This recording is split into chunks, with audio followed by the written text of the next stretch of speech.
नमस्कार, आप सभी का स्वागत है हमारे एनवीरा एजुकेशन के इस यूट्यूब चैनल पर। मैं इशिका लखारा आज आप सबके लिए लाई हूँ नया चैप्टर यानी चैप्टर नंबर 3 राजस्थान की हवेलियाँ। तो आज हम जानेंगे कि राजस्थान की हवेलियाँ क्यों प्रसिद्ध हैं, ये कब बनी थी, कैसे बनी थी, इनमें इनका निर्माण किसने करवाया था और ये कहाँ कहाँ उपस्थित है। तो हम स्टार्ट करते हैं। तो राजस्थान की हवेलियां जो है यह एक तरह से समृद्ध संस्कृति, व्यापारिक उन्नति और कलात्मकता का एक मतलब जीवंत प्रतीक माना जाता है। और हवेलियों का निर्माण जो है वह 17वीं 18वीं शताब्दी में करवाया गया था। मुख्यतः जो है वो सेठ साहूकारों और राज परिवार से जुड़े लोगों द्वारा इनका निर्माण किया गया था। इन हवेलियों में जो है वहाँ मतलब हिंदू, मुगल और यूरोपीय शैली का सुंदर समन्वय देखने को मिलता है। विशेष रूप से जो है वहाँ एक शेखावटी क्षेत्रों और अपनी चित्रित हवेलियों के लिए प्रसिद्ध मानी जाती हैं। जबकि जैसलमेर को जबकि जैसलमेर को हवेलियों की नगरी कहा जाता है। ठीक है। फिर है हमारा जैसे पहला प्रश्न है, राजस्थान में हवेली निर्माण की परंपरा कब से स्टार्ट हुई थी? तो हुई थी 17 से 18वीं शताब्दी तक। राजस्थान में सबसे अधिक हवेलियां किस क्षेत्र में बनी है? तो ये बनी हुई है शेखावटी क्षेत्र में। हवेलियों का निर्माण मुख्यतः किन लोगों द्वारा करवाया गया था? तो यह करवाया था सेठ साहूकारों व राज परिवार से जुड़े लोगों ने। हवेलियों के निर्माण में किस प्रकार की कला है? तो यह हिंदू शैली की कला मानी जाती है।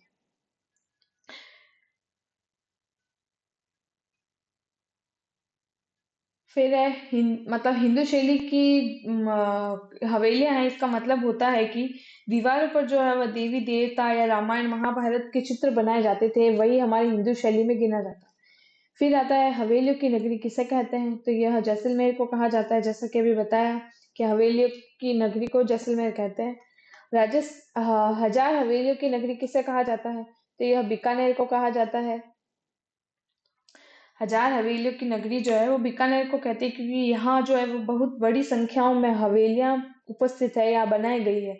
हर गली में हवेली है, जिसे काउंट करना भी मुश्किल हो जाता है। चित्रित हवेलियों के लिए के लिए प्रसिद्ध क्षेत्र कौन सा है? तो वह है शेखावटी क्षेत्र। तो मतलब जो हवेलियां है ना, इनकी दीवारों या झरोकों और जालियों पर जो है वह वहाँ कई बारीकी तरीके से नक्काशी की गई होती है। और चित्रकला राजस्थान की कला का एक उत्कृष्ट उदाहरण माना जाता है। यही हमारी प्रसिद्ध है राजस्थान की। फिर उदयपुर संभाग शुरू करते हैं हम, जिसका पहला प्रश्न है, बागोर की हवेली कहाँ स्थित है? तो बागोर की हवेली स्थित है उदयपुर में। उदयपुर जो है वह मेवाड़ की सांस्कृतिक राजधानी मानी जाती है या रह चुकी है। तो झीलों के शहर में बनी यह शाही हवेली है, जिसे बागोर की हवेली कहते हैं। फिर नेक्स्ट है, बागोर की हवेली किस झील के किनारे स्थित है? तो यह पिछोला झील के किनारे गणगौर घाट पर बनी हुई है। झील के किनारे रहने से इसका एक बेनिफिट होता है कि यह एक ठंडे वातावरण और यहाँ का दृश्य बहुत ही सुंदर दिखाई देता है। फिर है हमारा नेक्स्ट प्रश्न, बागोर की हवेली का निर्माण किसने करवाया था? तो इसका निर्माण करवाया अमरचंद बड़वा ने। यानी अमरचंद बड़वा जो है वह शक्तिशाली पद के एक प्रधानमंत्री पर थे, यानी एक प्रधानमंत्री की पोस्ट पर थे वह, इसीलिए उन्होंने यह भव्य हवेली बनवाई थी। यह है हमारी बागोर की हवेली, जो कि यहाँ ये पिछोला झील के किनारे पर ही बनी हुई है। नेक्स्ट प्रश्न है, अमरचंद बड़वा कौन थे? तो वह थे मेवाड़ के प्रधानमंत्री, यानी वह राज्य के प्रशासन का मुख्य अधिकारी था, एक तरह से अधिकारी उन्हें मानते थे। बागोर की हवेली का निर्माण कब हुआ था? तो इसका निर्माण हुआ था 18वीं शताब्दी में। और ये हमारा पहला महत्वपूर्ण प्रश्न है, राजस्थान में हवेलियों का सर्वाधिक निर्माण जिस क्षेत्र में हुआ वह अपनी भित्ति चित्रकला के लिए प्रसिद्ध है। तो वह क्षेत्र कौन सा है? तो A option Mewar, B option Marwar, Shekhawati या हड़ौती। इसका आंसर आप हमें कमेंट में बताइएगा। बागोर की हवेली के संदर्भ में निम्न में से कौन सा कथन सही है?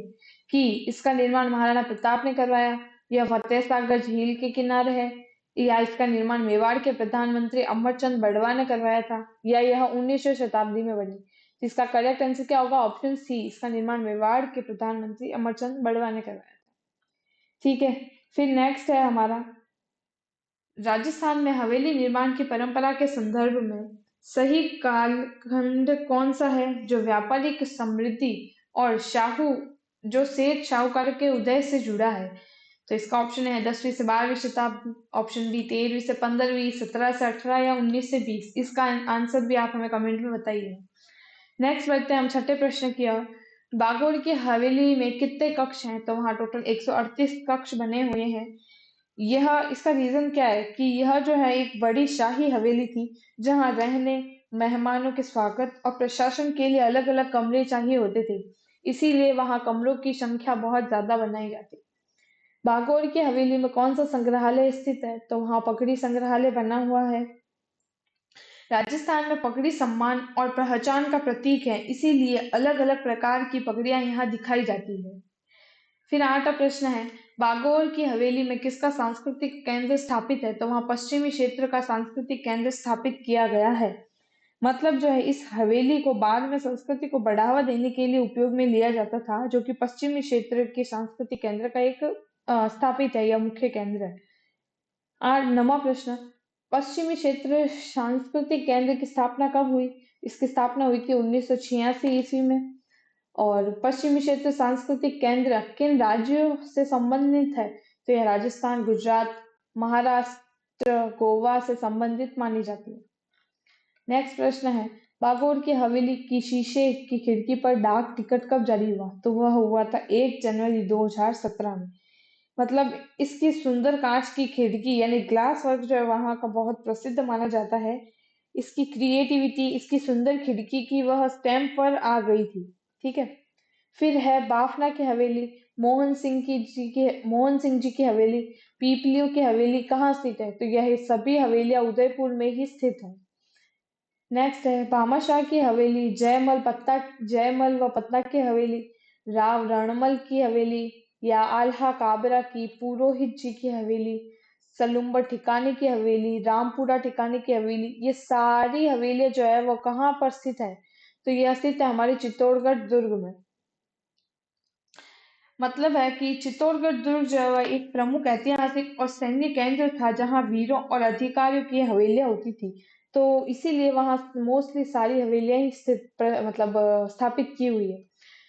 तुलजा भवानी मंदिर के पास कौन सी हवेली स्थित है? तो वहां पुरोहित जी की हवेली बनी हुई है। पुरोहित जी की जो हवेली है वह मंदिर के पास बनी हुई है, इसीलिए उनकी हवेली मतलब पुरोहित जी जो है वो पुजारी थे वही मंदिर के, इसीलिए उनकी हवेली उस मंदिर के पास ही बनी हुई है। नेक्स्ट है हमारा कोटा संभाग, बड़े देवता की हवेली कहाँ स्थित है? तो यह कोटा में बनी हुई है। कोटा जो है वह हाड़ौती क्षेत्र का प्रमुख सांस्कृतिक केंद्र माना जाता था, इसीलिए वहां बड़े देवता की हवेली बनाई गई। बड़े देवता की हवेली किसकी हवेली है? तो यह देवता श्रीधर जी की हवेली है। यह जो है वो धार्मिक आस्था से जुड़ी हवेली मानी जाती है। ठीक है। सूर्यमल मिश्रण की हवेली कहाँ पर स्थित है? तो यह बूंदी में है। जाला जालिम सिंह की हवेली कहाँ स्थित है? तो यह कोटा में स्थित है। और जालाओं की हवेली कहाँ बनी हुई है? तो यह शेरगढ़ दुर्ग बारा में बनी हुई है। ठीक है। फिर नेक्स्ट है 6 प्रश्न, दीवान साहब की हवेली कहाँ स्थित है? तो यह भी झालावाड़ में ही स्थित है। यह कोटा संभाग की कुछ मुख्य हवेलियां हैं जो इतनी ही मानी जाती है। फिर नेक्स्ट है हमारा जयपुर संभाग। तो जयपुर संभाग का पहला प्रश्न है, दाबाई नाटाणी, पुरोहित प्रताप नारायण जी, रत्नाकर भट्ट पुंडर की हवेली कहाँ स्थित है? तो यह जयपुर में स्थित हवेलियों के नाम है जो वहां के लिए प्रसिद्ध है। फिर है ताराचंद रुइया, खेमका सेठ हो, राम गोपाल पोदार, घनश्याम दास पोदार की हवेली कहाँ स्थित है? तो यह रामगढ़ सिक्कर में स्थित है, जो कि जयपुर संभाग में ही आता है। खेड़िया हवेली, राठी हवेली कहाँ स्थित है? तो यह लक्ष्मणगढ़ सीकर में बनी हुई है। नेक्स्ट ये हमारे कुछ एमसीक्यूज है, निम्नलिखित में से कौन सा युग्म हवेली से सुमेलित नहीं सही सुमेलित है? और पांचवा प्रश्न, निम्नलिखित कथनों पर विचार कीजिए। बड़े देवता की हवेली कोटा में स्थित है, या यह हवेली देवता श्रीधर जी से संबंधित है, या सूर्यमल मिश्रण की हवेली कोटा में स्थित है? तो इन प्रश्न के हमें सही सही जवाब बताइए।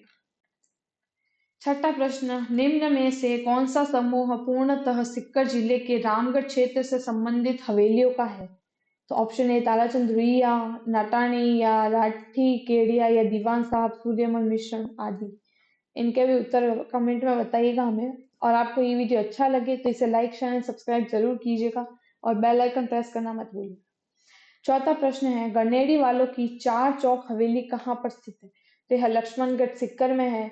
और चेतराम की हवेली लक्ष्मणगढ़ सीकर में बनी हुई है। और हाँ, चेतराम जी की जो हवेली है वह लक्ष्मणगढ़ शेखावटी का जो है एक प्रमुख व्यापारिक केंद्र था, इसीलिए यहाँ जो है वह अमीर सेठों की हवेलियां बनी हुई है, जैसे गनेड़ी वालों की चार चौक हवेली या चेतराम जी की हवेली ऐसे। फिर है नंदलाल देवड़ा व नंदीलाल प्रिंस की हवेली भी फतेहपुर में है। सिंघानिया हवेली भी फतेहपुर में है, सिक्कर में। फतेहचंद जी की हवेली है। राम गोपाल गनेड़ी वाले की हवेली है, ये सब भी फतेहपुर में ही स्थित है। महावीर प्रसाद गोयनका जी की हवेली है। और ये सब हवेलियां जो है वह सिंघानिया की है जैसे, या फतेहपुर जो है वो विदेशी शैली से प्रभावित चित्रकारी के लिए प्रसिद्ध मानी जाती है। और कुछ हवेलियां जो है वह अपनी समृद्धि दिखाने के लिए या भव्य हवेलियां इसीलिए बनवाई जाती थी। फिर है हमारा गौरीलाल बियाणी जी की हवेली जो कि सिक्कर में बनी हुई है, और नई हवेली जो कि सिक्कर में बनी हुई है, दोनों ही। सिक्कर शेखावटी का जो है वह मुख्य शहर है जहाँ बड़े व्यापारी बसे परिवार बसे हुए होते हैं, इसीलिए वहां ये हवेलियां हैं जो प्रसिद्ध है। नई हवेली जो है वह नई हवेली नाम से पता चलती है, क्योंकि यह अपेक्षाकृत नई या बाद में बनी हवेली है, इसीलिए। फिर है पंसारी हवेली कहाँ स्थित है? तो यह श्री माधोपुर सीकर में स्थित है। टीचड़े वालों की हवेली जो कि झुंझुनू में बनी हुई है। और ईसरदास मोदी की हवेली जो भी झुंझुनू में ही है। ईसरदास मोदी जी की जो हवेली है वो मोदी परिवार व्यापारिक रूप से बहुत समृद्ध था, यानी धन और कला का एक बहुत उत्कृष्ट उदाहरण है, जहाँ की ये बनी हुई है भव्य हवेली है। किस हवेली को 100 से अधिक खिड़कियों के लिए प्रसिद्ध माना जाता था? तो यह है ईसादास मोदी जी की हवेली। फिर सोने चांदी की हवेली कहाँ स्थित है? तो यह महनसर झुंझुनू में बनी हुई है। हरिकांत राम पौदासर की हवेली कहाँ है? तो यह महनसर झुंझुनू में स्थित है। हरिकांत राम पौदा जी की हवेली जो है, जैसे पोदार परिवार शेखावटी के प्रमुख व्यापारी थे, इसीलिए शेखावटी की प्रसिद्ध हवेलियां झुंझुनू क्षेत्र में बनी हुई है। ये हमारे कुछ और एमसीक्यूज है। सातवां प्रश्न है, निम्नलिखित में से कौन सा युग्म हवेली स्थान सही सुमेलित है? और आठवां प्रश्न, निम्नलिखित कथनों पर विचार कीजिए। फतेहपुर सीकर में सिंघानिया फतेहचंद व राम गोपाल गहनियोड़ी वाली की हवेली स्थित है। लक्ष्मणगढ़ में गनेड़ी वालों की चार चौक हवेली स्थित है। और गौरीलाल बियाणी की हवेली झुंझुनू में बनी हुई है। तो इनमें से कौन सा कथन सही है उस पर विचार कीजिए। नेक्स्ट 9वां प्रश्न, निम्न में से कौन सा समूह पूर्णतः झुंझुनू जिले की हवेलियों से संबंधित है? ठीक है। 19वां प्रश्न है हमारा, केजरीवाल हवेली कहाँ पर बनी है? तो यह अलसीसर झुंझुनू में बनी हुई है। यानी अल्सीसर जो है वह एक छोटा यानी लेकिन समृद्ध व्यापारी केंद्र था, जहाँ केजरीवाल जैसे सेठों ने अपनी हवेलियां बनवाई थी। यानी इसकी क्रिएटिविटी जो है वह छोटा गांव लेकिन हवेली बड़ी और शानदार बनाई गई थी। फिर नेक्स्ट, सीताराम सिंघानिया की हवेली कहाँ स्थित है? तो यह बिसाऊ झुंझुनू में बनी हुई है। और सिंघानिया परिवार की जो ये बड़ी हवेली है, यह बड़े उद्योगपति और व्यापारी रहे हैं, इसीलिए इन्होंने प्रमुख व्यापारिक कस्बों में हवेलियां बनवाई थी। यानी छोटे छोटे कस्बों में बड़ी बड़ी शानदार हवेलियां बनवाई। सेठ हीरालाल बनारसी लाल की हवेली कहाँ है? तो यह बिसाऊ झुंझुनू में स्थित है। और नाथूराम पोदार की हवेली बिसाऊ में है। भगतों की हवेली कहाँ स्थित है? तो यह नवलगढ़ में स्थित है। भगतों की हवेली जो है वह नवलगढ़ को यानी ओपन आर्ट गैलरी कहा जाता है, जहाँ हर हवेली का एक कला का नमूना स्थित है, इसीलिए। फिर पौदार की हवेली तो नवलगढ़ झुंझुनू में है। भागोरिया की हवेली, गोविंद खेसरिया की हवेली, रूपनिवास जी की हवेली, ये सब नवलगढ़ झुंझुनू में ही स्थित है। ये जालान हवेली है, ये भी नवलगढ़ झुंझुनू में बनी हुई है, जो कि मतलब जालान परिवार या व्यापारिक क्षेत्र जो है वहां के लिए प्रसिद्ध है, इसीलिए उन्होंने भी भव्य हवेली बनवाई थी यह। फिर आता है केसरदेव कानोड़िया की हवेली जो मुकुंदगढ़ झुंझुनू में है। और मुकुंदगढ़ में और भी कुछ हवेली स्थित है, जैसे सेठ राधा कृष्ण जी की हवेली। सेठों ने जो है वह अपने मतलब सामाजिक और आर्थिक दर्जे को दिखाने के लिए यह हवेलियां बनवाई थी। फिर आता है सागरमल लाडिया हवेली कहाँ पर है, तो यह बनी हुई है मंडावा झुंझुनू में। यानी मंडावा जो है वह अपनी पेंटेड हवेलियों और मोरल्स के लिए प्रसिद्ध मानी जाती है। ठीक है, फिर है मुरमुरिया हवेली कहाँ स्थित है, तो यह मंडावा झुंझुनू में है। रामदेव चौखानी हवेली, तो यह मंडावा झुंझुनू में बनी हुई है। यह है हमारे रामदेव जी की वो चौखानी हवेली। फिर है हमारे कुछ और महत्वपूर्ण प्रश्न। निम्नलिखित में से कौन सा युग्म यानी सही सुमेलित किया गया है, और इनमें से कौन सा पूर्णतः मंडावा झुंझुनू मतलब मंडावा झुंझुनू क्षेत्र की हवेलियां का उदाहरण है। ठीक है, फिर नेक्स्ट आता है रामनाथ गोयनका हवेली कहाँ स्थित है, तो ये भी मंडावा में है। मंडावा में और भी कई सारी हवेलियां बनी हुई है, जैसे गोयनका डब्बल हवेली, मोहनलाल नवेटिया की हवेली और शरीफों की हवेली। तो ये जो मंडावा वाली हवेलियां जो है यह अपनी यूनिक पेंटिंग्स और मॉडर्न थीम्स यानी ट्रेन अंग्रेजी प्रभाव के लिए प्रसिद्ध मानी जाती है। और जो गोयनका डबल वाली है हवेली, यह गोयन का परिवार यानी शेखावटी के बड़े व्यापारिक परिवारों में से है, इसीलिए उन्होंने मंडावा जैसे प्रमुख व्यापारिक केंद्र में अपनी हवेली बनवाई थी। ठीक है, फिर नेक्स्ट बढ़ते हैं हम हमारे सेठ लालचंद गोयनका की हवेली। यह हवेली है डूडलोद यानी डूडलोद झुंझुनू में है। और बिरला हवेली पिलानी झुंझुनू में बनी हुई है। डालमिया की हवेली तो यह चिड़ावा झुंझुनू में है। और चिड़ावा में एक और हवेली बनी हुई है, वो है बागड़ियों की हवेली। बागड़ियों की हवेली जो है वह बागड़ी समुदाय व्यापार में सक्रिय था, इसीलिए उन्होंने भी अपनी पहचान के लिए हवेलियां बनवाई। फिर आता है नेक्स्ट अजमेर संभाग। तो अजमेर संभाग जो है वह बादशाह की हवेली का एक मतलब वहां की प्रसिद्ध हवेली है ये, जो कि अजमेर में स्थित है।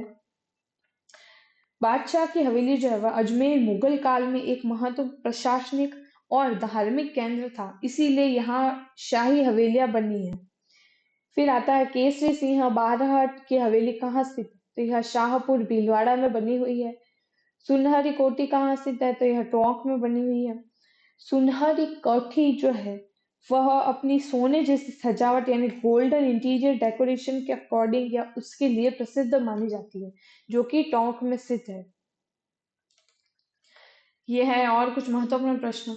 निम्नलिखित में से कौन सा युग्म सही सुमेलित है और संपूर्ण समूह पूर्णतः जोधपुर क्षेत्र की हवेलियों का है। ठीक है, फिर आता है हमारा जोधपुर संभाग। जोधपुर संभाग में स्थित जो हवेलियां हैं वो कौन सी है, तो बड़े मियाँ की हवेली और पाल हवेली ये जोधपुर में बनी हुई है। जोधपुर जो है वह मारवाड़ का एक प्रमुख व्यापारिक और सांस्कृतिक केंद्र माना जाता है। यानी यहाँ पे स्थित हवेली जो वह कई खास बातों के लिए जानी जाती है, जैसे राखी पोखरण 25 पुष्प नक्षत्र हवेली जो है ये भी जोधपुर में ही बनी हुई है। यह हवेलियां जो है वह अलग अलग परिवारों और परंपराओं से जुड़ी है, जो शहर की विविध संस्कृति दिखाती है। हमें यहाँ के अलग अलग हवेलियां हमें अलग अलग संस्कृति के बारे में बताती है। पुष्य नक्षत्र हवेली की विशेषता क्या है, तो इसकी विशेषता है कि यह राजस्थान की एकमात्र हवेली है जिसका निर्माण एक ही पुष्य नक्षत्र में किया गया है।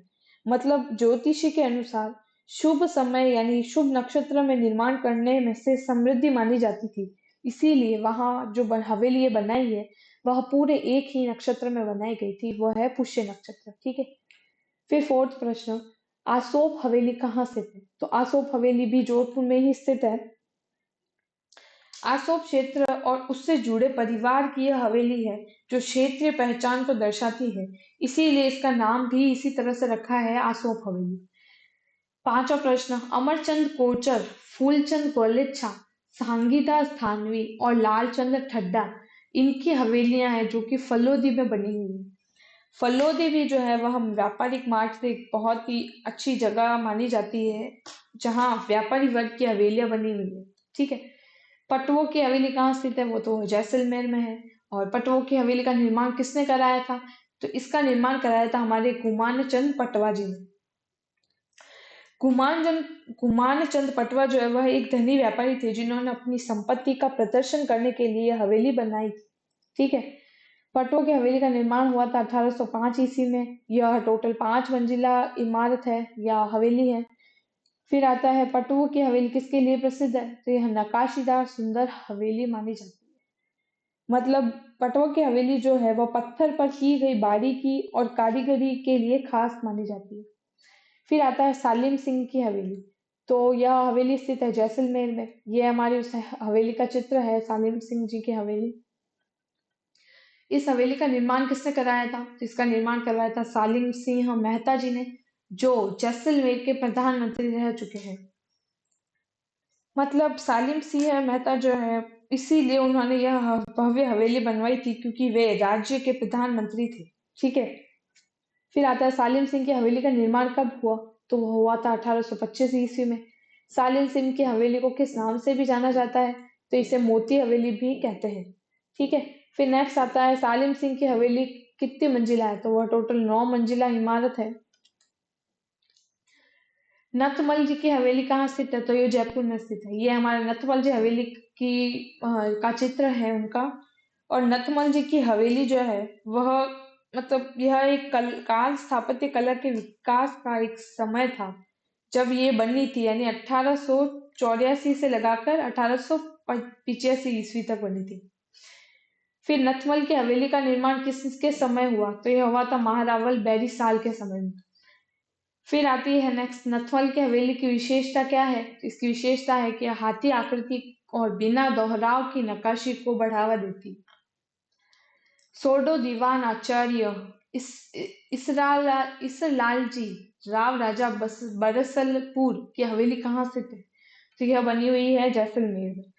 यह जो है प्रमुख प्रशासनिक और राजकीय व्यक्तियों की हवेली मानी जाती है, जो कि शासन करने वालों के घर भी शाही होते थे, जहाँ जहाँ के शासन करने वालों के घर भी शाही होते थे। जैसलमेर की हवेलियों की मुख्य विशेषता क्या है, तो इसकी मुख्य विशेषता है कि यह पीले पत्थरों पर कलात्मक नक्काशी के लिए प्रसिद्ध मानी जाती है। ठीक है। नेक्स्ट महत्वपूर्ण प्रश्न, इसमें से सही सुमेलित कीजिए। और 15वां प्रश्न, निम्न में से कौन सा कथन नथमिल जी की हवेली से संदर्भ से सही है। ठीक है। 16 प्रश्न, निम्नलिखित में से कौन सा कथन पुष्य नक्षत्र हवेली के संदर्भ में सही है। ठीक है। फिर आता है नेक्स्ट बीकानेर संभाग। बीकानेर की हवेलियां किस पत्थर से बनी होती है, तो यह तो अपने लाल पत्थर से बनी हुई है। और बीकानेर संभाग की जो हवेलियां हैं वह मतलब आसानी से यहाँ वहाँ ये पत्थर आसानी से उपलब्ध था, जो कि लाल बलुआ पत्थर है, इसलिए उसी का उपयोग हवेलियों के निर्माण में किया गया।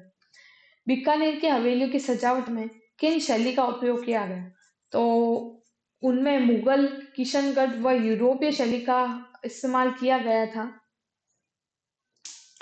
व्यापार और बाहरी संपर्क के कारण अलग अलग संस्कृतियों का प्रभाव रहा। यहाँ की कला में यह वो चीजें दिखती है। बछावतों की हवेली कहाँ स्थित है, तो वह बीकानेर में बनी हुई है। बछावतों की हवेली का निर्माण किसने करवाया, जिसका निर्माण करवाया था कर्ण सिंह बछावत ने। ठीक है। फिर नेक्स्ट इसका निर्माण हुआ कब था, तो हुआ था 1593 ईस्वी में।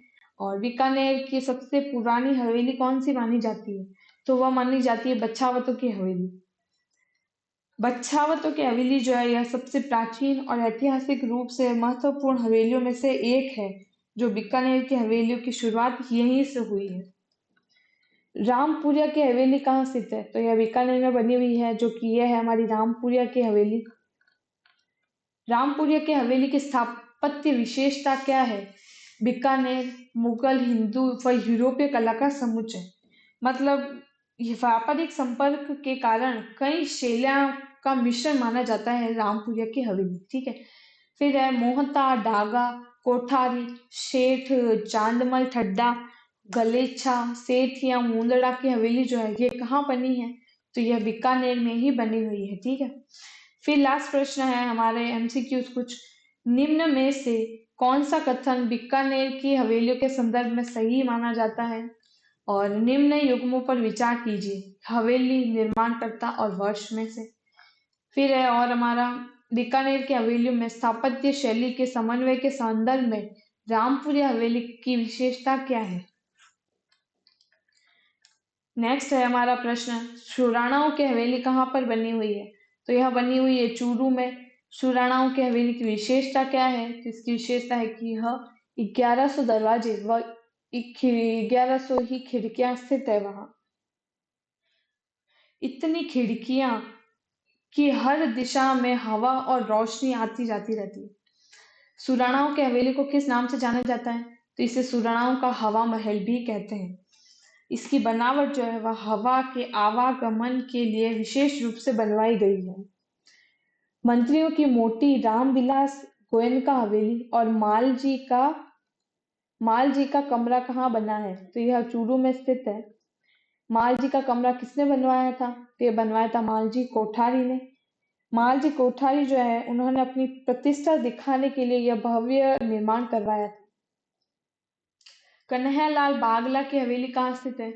तो यह स्थित है अपने चूरू में और इसका निर्माण हुआ था 1880 ईस्वी में। कन्हैयालाल बागला की हवेली की विशेषता क्या है? तो इसकी विशेषता है कि यह जालीदार काम व लोक आख्यानों के चित्र के लिए प्रसिद्ध मानी जाती है। मतलब जालियां जो है वह ठंडक और सुंदरता के लिए और उसकी चित्र संस्कृति को दिखाने के लिए बनाई गई है। नाहटी की हवेली कहाँ स्थित है? तो यह स्थित है सरदार शहर चूरू में। दानचंद चोपड़ा की हवेली बनी हुई है सुजानगढ़ चूरू में। ये और हमारे कुछ प्रश्न हैं। 20वां प्रश्न, निम्न में से कौन सा युग्म हवेली विशेषता सही सुमेलित किया गया है? निम्न कथनों पर विचार कीजिए और चूरू क्षेत्र के हवेलियों के संदर्भ में निम्न में से कौन सा कथन असत्य है? आपको हमारा ये वीडियो अच्छा लगे तो इसे लाइक चैनल सब्सक्राइब जरूर कीजिएगा और बेल आइकन को प्रेस करना मत भूलिएगा और हमें हमारे इन एमसीक्यूज के जवाब कमेंट में जरूर बताइएगा। धन्यवाद।